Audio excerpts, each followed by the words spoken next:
Olá!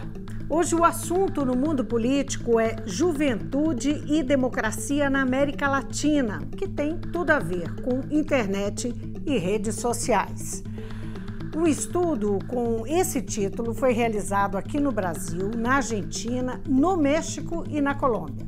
Ele aponta para a força dos influenciadores digitais no debate político e a forma de politização desinstitucionalizada nos circuitos online. Eu vou conversar com a cientista política Camila Rocha, que coordenou o estudo Juventude e Democracia na América Latina, em parceria com a socióloga Esther Solano. Tudo bem, Camila? Obrigada por atender o mundo político, estar aqui conosco de novo.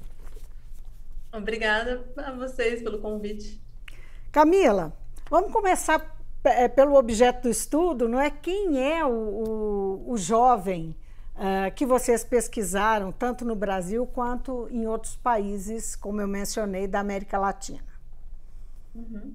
Bom, nesse estudo, é um estudo qualitativo, né? Então, a gente fez várias rodadas de conversas em pequenos grupos com jovens de 16 a 24 anos, de todas as classes sociais e de ambos os sexos.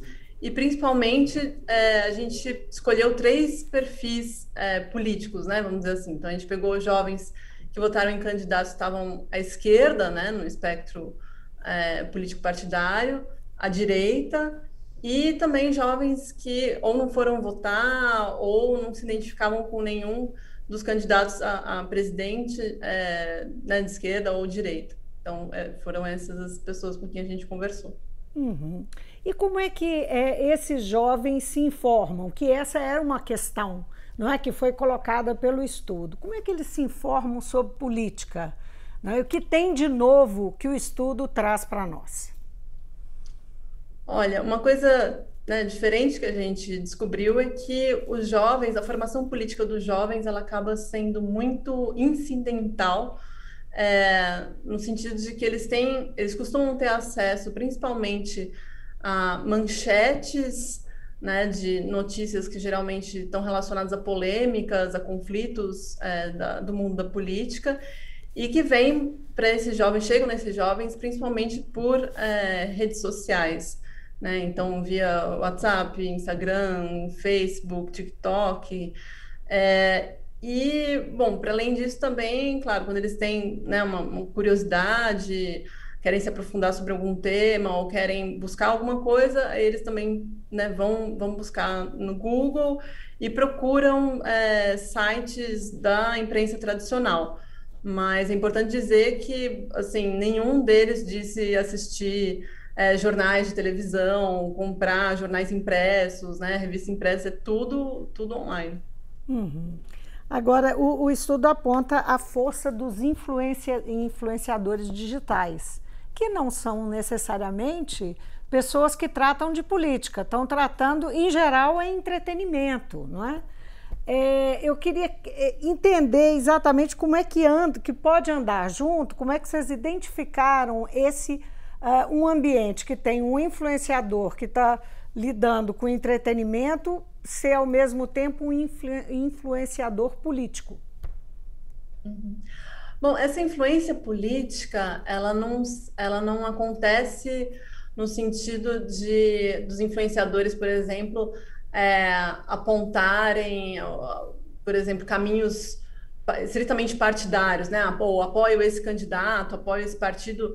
É muito mais uma influência que diz respeito à defesa de determinadas causas, né? Então, por exemplo, influenciadoras do mundo da estética que defendem o empoderamento feminino, ou influenciadores do mundo dos games que vão falar, de repente, sobre impostos, né, relacionados a jogos eletrônicos. Então, ou mesmo influenciadores do mundo cristão, né, do mundo evangélico, que podem também falar acerca de determinadas causas que estejam ali relacionadas com igrejas, né, com religiosidade. Então, é mais nesse sentido de causas. Pois é, mas aí como é que esses jovens eles fazem a conexão entre aquilo que ele está, aquele ambiente que ele está percebendo ali do influenciador, ele não está indo lá discutir política, né? Ouvir sobre política, mas ele é influenciado. Como é que essa conexão acontece e liga ao jogo político que que acontece, que é real, não é que é fato? Isso foi questionado com os entrevistados? Sim, essa dinâmica acaba acontecendo de uma forma, vamos dizer assim, um tanto superficial, né, um tanto rasa, porque o que acaba acontecendo é a pessoa, por exemplo, ver, né, como eu disse, uma manchete, né, que saiu na imprensa tradicional, ou um meme, ou alguém faz uma piada no WhatsApp, e ali a pessoa está formando o julgamento dela, só que o problema é que os próprios jovens reconhecem que eles não têm formação suficiente para entender a complexidade dos assuntos e mesmo informações básicas, como, por exemplo, como funciona o Congresso Nacional, ou o que um juiz faz, por exemplo, não era, né, esses jovens não conheciam, ou mesmo os níveis, né, da política. Então, por exemplo, o que é atribuição do município, o que é atribuição do Estado e o que é atribuição do Poder Executivo, né, nacional. Então, esse tipo de informação, como falta, então esses jovens também têm dificuldade de se guiar, né, nesse cipoal de notícias que vem do mundo político. Uhum. Uma coisa que o estudo traz, uma observação que vocês fazem, é que os jovens, eles acabam se atendo à informação sobre política do ponto de vista da opinião e não do fato. Que tipo de construção é possível se imaginar na formação política desses jovens, né? Se ele se detém à opinião e não ao fato, não é? O que acaba acontecendo, na verdade, é que não só os jovens, né, mas a população em geral também, mas acho que acaba que nos jovens isso fica ainda mais enfatizado, que é o rápido consumo, né, de dados, de informações. Então, como é muito rápido, por exemplo, né, isso, você lê ali só uma manchete, né? Manchete não tem os dados, né? Você precisa ler a matéria toda, né? O texto todo para entender de fato. Então acaba que viram algo muito mais sensível vamos dizer, às emoções do momento, né? A interpretações opiniásticas das pessoas.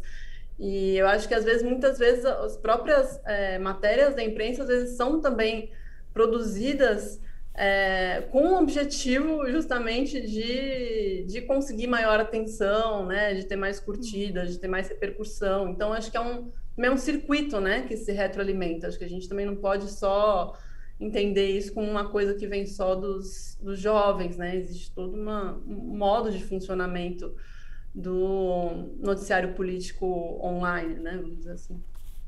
Agora, Camila, em que medida é esse tipo de relação com as redes, com a internet, que alimenta a formação, contribui para um ambiente polarizado, não é? Porque a gente sabe que as redes têm um papel central na polarização, não é? Em que medida essa experiência alimenta ou retroalimenta, né? E a polarização reforça a polarização. Uhum.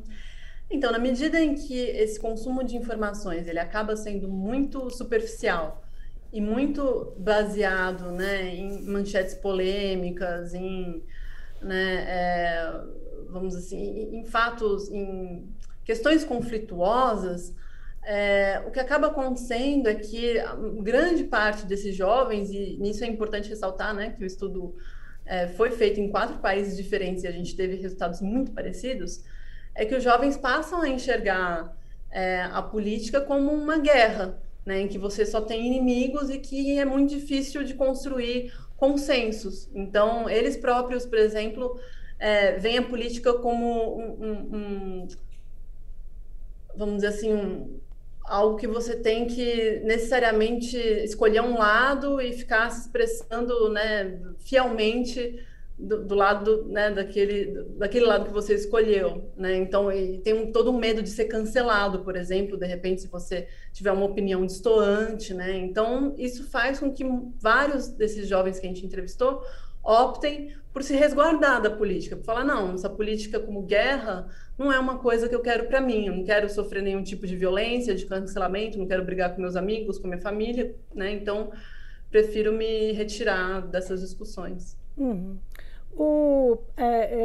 Uma coisa que chama a atenção também que, no estudo é que o jovem ele vai se identificar muito com os influenciadores e com esse ambiente e se interessar pelo discurso político, até porque ele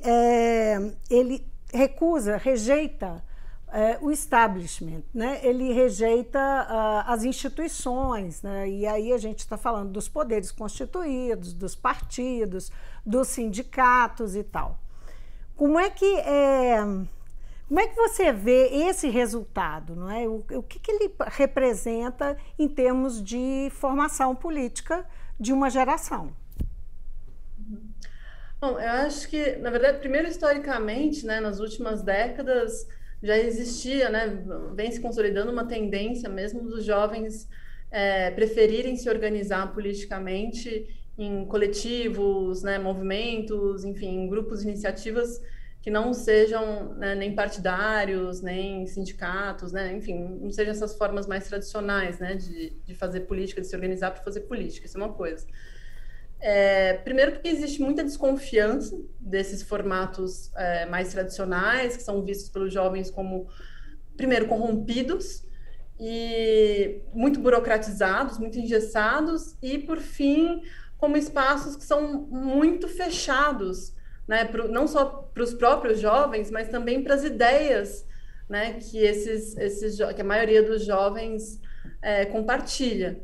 Então, eu acho que boa parte dessa rejeição vem justamente disso, quer dizer, esses jovens, eles não se veem, né, nessas formas de organização política, eles não se veem representados.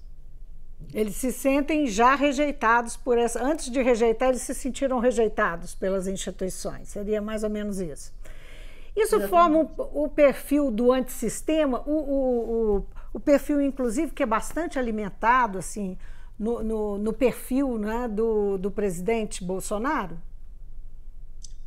Certamente, certamente. Eu acho que, claro, é importante chamar a atenção para o fato de que hoje no Brasil a maior parte dos jovens brasileiros não está alinhada, né, não aprova enfim, o governo do atual presidente, né, não concorda, inclusive em comparação com outros grupos, né, da população, os jovens são os que são mais refratários à figura do Bolsonaro, mas entre os jovens que aderem, né, ao bolsonarismo, que aprovam o governo do Bolsonaro, com certeza o fato do presidente, por exemplo, não ter tido partido por muito tempo, né, e, vamos dizer, atuar a partir dessa lógica antissistema, com certeza, enfim, comunicou muito bem, né, com os jovens que têm também essa percepção de que, né, o sistema como um todo seria corrompido, então que, né, enfim, alguém que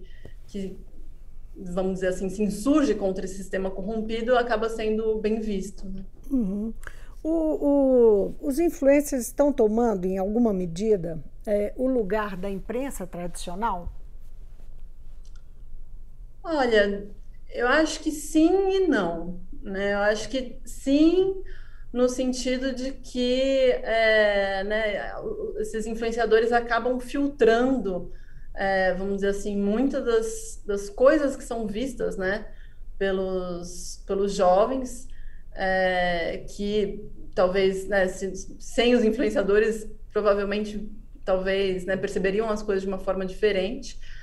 Mas, ao mesmo tempo, eu acho que não substitui no seguinte sentido, né? Por exemplo, toda vez que eles falavam, a gente tem medo de desinformação, de notícias falsas, né? E aí, quando a gente não sabe exatamente, né, se uma notícia é verdadeira ou não, a gente vai procurar justamente na imprensa tradicional. ou também quando eles têm alguma dúvida sobre alguma coisa, eles também procuram portais da imprensa tradicional para se informar. Então, a imprensa tradicional ela ainda goza dessa confiabilidade, né, dessa confiança mesmo, vamos dizer assim, entre a maioria das pessoas que a gente entrevistou, né? Então, eu acho que isso também é um resultado muito importante da pesquisa, quer dizer, a imprensa continua, assim, tendo um papel muito importante, ainda que no modo online, né? Quer dizer, então, acho que isso foi a grande mudança. Agora, é bem verdade que são fenômenos, assim, por exemplo, os últimos Big Brothers entraram em temáticas que estão atraindo mais público, não é? Aumentando o público com temáticas como transfobia, não é? Como racismo. Então, existe aí uma tendência, né, de atração também que vai ao encontro de uma realidade do jovem, não é? Não tem uma mão única aí. Certamente, certamente. Eu acho que justamente, né, tanto os influenciadores quanto os produtores de conteúdo de outros programas, né, eles acabam justamente procurando, né, falar de temas que tenham esse apelo. E acho que uma coisa também muito importante dessa pesquisa que a gente conduziu, que a gente achou, é que mesmo tanto jovens, né, de esquerda ou que não se identificavam com nenhum dos polos e de direita, valorizavam muito a defesa de direitos humanos, ainda que com, né, claro, um entendimento diferente, um vocabulário diferente, mas todos eram a favor, por exemplo, dos direitos das mulheres, dos direitos das pessoas negras, indígenas, pessoas com deficiência, eram contra a crueldade animal, a favor do meio ambiente, contra a desigualdade social, né? Isso, assim, tinha uma aceitação muito boa entre a grande maioria das pessoas que a gente conversou. Uhum. Você falou em esquerda e direita, pensando aí, com base nesse estudo, a gente pode lembrar que em 2018 Bolsonaro surpreendeu, não é? Usando a força das redes e conseguiu se eleger boa parte por causa disso, não é? Agora, esse uso das redes vai ter o mesmo papel? A gente pode dizer que vai ter essa mesma força, levando em consideração a tendência da juventude para votar, para optar por buscar conhecimento da política dessa forma nas redes, e também pelo uso das redes, a força das redes, não é? Uhum.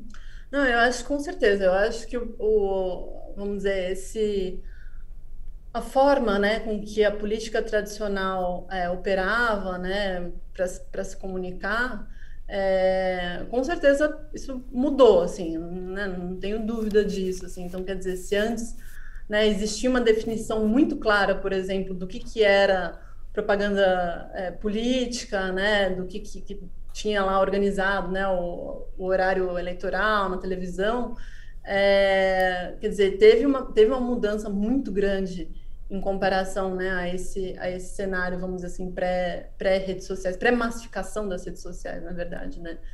Então, eu acho que isso não é só para os jovens, mas, claro, com certeza, os jovens acabam sendo uma espécie de vanguarda nesse sentido, né, de ponta de lança, enfim, porque, como eu disse, eles não, né, eles só usam, por exemplo, a televisão para ver produções em plataformas de streaming, né? Eles já não, eles querem ver, por exemplo, mesmo querem ver algum debate entre políticos, eles vão procurar no YouTube, provavelmente, né? Eles não vão ficar ali esperando para ver na televisão. Então, isso com certeza muda sim, porque as fontes, né, de informação, elas acabam sendo múltiplas, e uma das coisas que a gente percebeu também é que existe uma tendência muito maior, principalmente desses jovens, de, por exemplo, procurar ver o Instagram dos candidatos, né, procurar as redes dos candidatos, das candidatas, para se informar. Então, quer dizer, isso vai muito na linha, por exemplo, do que, né, o presidente Jair Bolsonaro veio fazendo, não só durante a campanha, mas depois durante o próprio governo, né? Então, de ter as lives, de passar as informações pelas redes sociais, né, de dar um peso muito maior a isso do que as formas tradicionais, né, de comunicação com o público. Uhum. E os demais candidatos? Eles têm... Bolsonaro saiu na frente, a direita, a extrema-direita saiu na frente, levou 2018 as eleições, em parte por conta disso, do uso das redes. Mas, de lá para cá, não é? Os partidos, os candidatos têm feito um esforço. Como é que você está vendo? Que eles estão pegando uma razoável carona, não é, na movimentação das redes, nos influenciadores, nas ideias que interessam mais os jovens. Como é que o estudo percebe isso? Vocês chegaram a pesquisar dessa forma?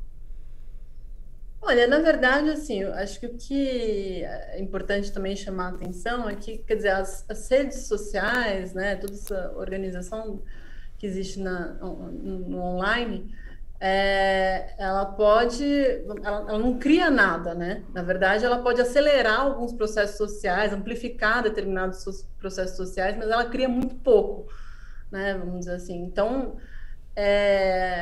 eu acho que existem, né? Vamos dizer assim, pensando, né, vamos pensar no próprio conhecimento, por exemplo, que as pessoas mais jovens, né, estão começando a ter do Lula hoje no Brasil, né? Foi muito comum, por exemplo, eu ouvi de jovens falando assim, eu conheci o Lula porque eu vi a entrevista dele num podcast famoso, né, popular entre os jovens, que é o Podpah, né? Uhum. Então, eu acho que isso é bem... E aí, é claro, né, óbvio, a pessoa está ali assistindo a entrevista, ela pode se identificar com aquilo que está sendo falado ou não, né? Aí são outros 500. Mas, quer dizer, o meio de acessar esse jovem, aí sim é o meio...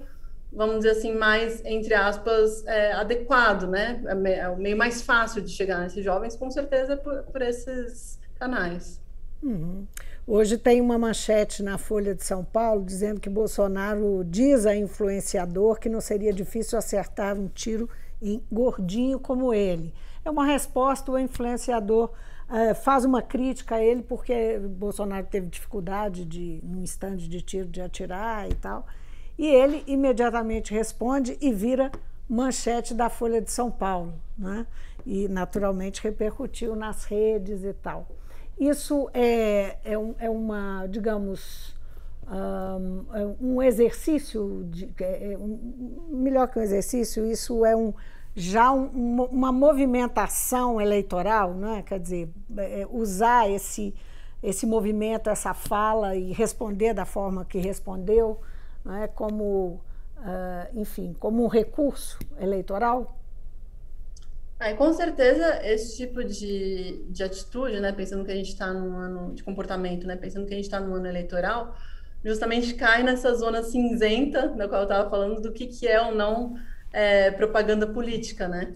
Porque, quer dizer, é isso, né? Como é que você vai, por exemplo, regulamentar, né, alguma coisa desse tipo, né? Eu estava nesse ambiente e deu esse tipo de declaração, obviamente, né, virou manchete, quer dizer, para chamar atenção, né, deliberadamente para causar polêmica e chamar atenção de forma consciente. Então, isso fica fora de controle, não é? Isso não tem como exercer controle. Uhum. Sim. Camila, foi um prazer falar com você de novo, viu? Muito obrigada. Obrigada a vocês. Eu conversei com a cientista política Camila Rocha. Camila coordenou um estudo Juventude e Democracia na América Latina em parceria com a socióloga Esther Solano. Ela é também autora do livro Menos Marx, Mais Mises, o liberalismo e a nova direita no Brasil. O Mundo Político fica por aqui. Obrigada por acompanhar a gente e até amanhã.